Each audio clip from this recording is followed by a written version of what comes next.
আজ সন্ধ্যাবেলা আমরা 3জন মিলে বেরিয়ে গেছিলাম খাবারের উদ্দেশ্যে। হ্যাঁ, আমরা খেতে গেছিলাম।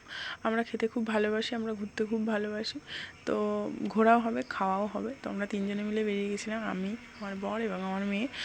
আমার মেয়েও খুব ভালোবাসে ঘুরতে, কিন্তু ও খেতে একদম ভালোবাসে না।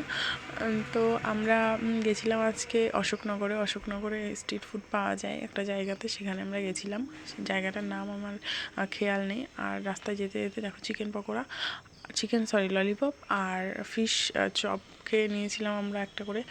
বেশ ভালোই ছিল, কিন্তু ফিশ চপটা আমার ভালো লাগেনি। এরপরে চলে গেছিলাম সেই জায়গাতে যেখানে গিয়ে আমরা স্ট্রিট ফুড খাই। মাঝে মাঝে আমরা এখানে আসি। এখানকার জিনিসপত্র মানে খেতে ভালোই লাগে, কিন্তু খাওয়া একদমই ঠিক না, কিন্তু ভালো লাগে খেতে।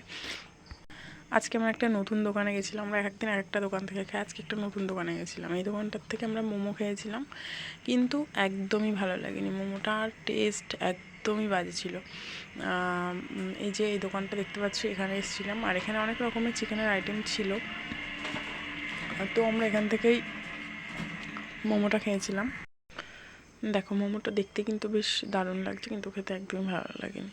তো এরপরে আমরা গেছিলাম পাঁপড় খেতে, আমার যেটা খুবই ফেভারিট। আমি মেলায় বলো, পুজোতে বলো, পাঁপড় একটা করে না খেয়ে বাড়ি আসতে পারি না। আমার ভীষণ ভালো লাগে। আর এই দাদু আর এই ঠাকুমাটা এখানে প্রত্যেক দিনই থাকে, গরম গরম পাঁপড় ভেজে দেয়, আমার ভীষণ ভালো লাগে খেতে। আর যখনই চাই আমি তখনই কিন্তু একটা করে খেয়ে আসি।